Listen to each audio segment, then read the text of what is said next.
Now this presentation mainly concerns the relationships between hope, despair, and how motivation can lead us to success. Okay?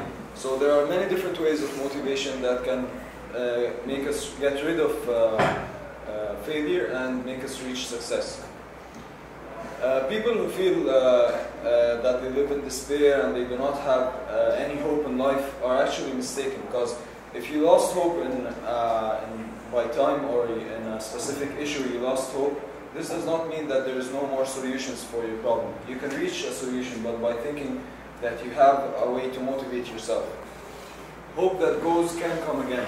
People think that if you lost hope in a situation, this means that you will no more succeed in this issue.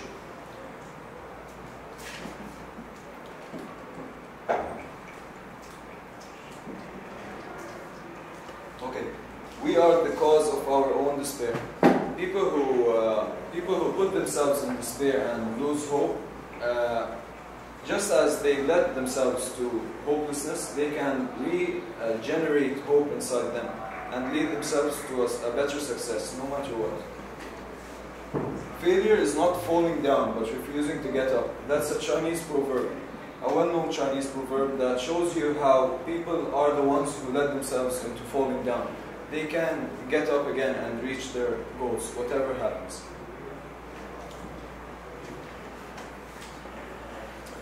So, failure through success. The first steps to reach success is trial and error. A very famous algorithm that we sometimes use in math. This is not only used in math, it's also used in our lives. In daily life, you always fail, and thus you reach success after time. I think of hope as something more concrete than abstract. Of course, it's something abstract, but if you thought of it as something concrete that you can come near it by time, and you can also be far from it, but somehow you reach a point where hope is just near you. And this leads to motivation. Living in hopelessness or despair is like living in a box or being caged inside this box. You can't think outside of this box.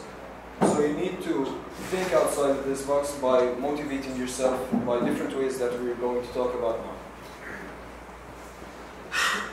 The time for action, where you're supposed to push yourself into action. This starts by two steps. The first step is by knowing where to start and how to start and when.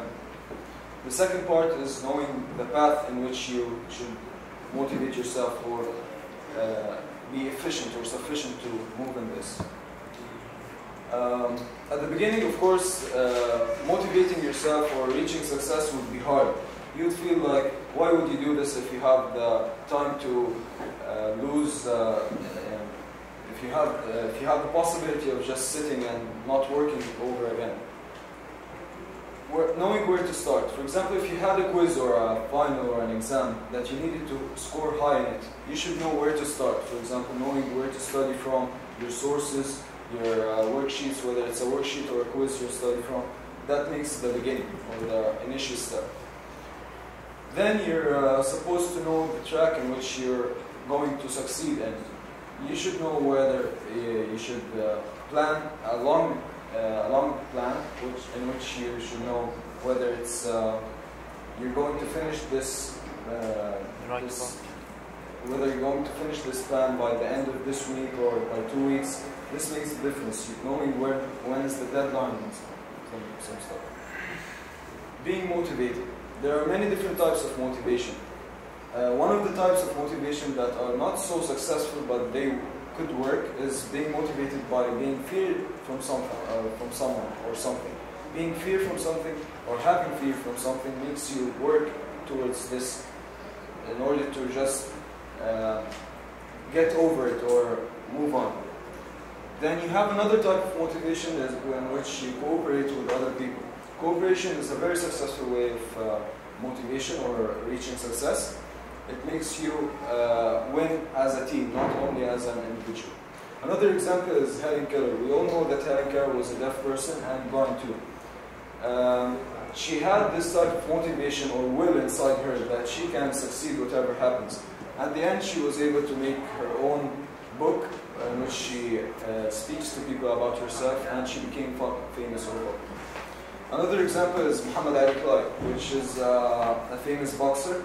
He was able to win the lightweight championship and the heavyweight championship, although he was a lightweight boxer. This example shows how much we can motivate ourselves to win whatever it takes. Another example is the revolution that happened in Egypt. The revolution there was people over there back then had anger and despair inside them, but they needed a spark. This spark was initiated in Tunis back then, where Bouazizi, the person who committed suicide by setting himself on fire. This spark made other countries to make a revolution over their countries and win freedom, if I may say, that they believed in. What I want to say is that we are the people who decide whether we reach success or we take the road to failure. We are the people who push ourselves to success or failure. That's our decision to make.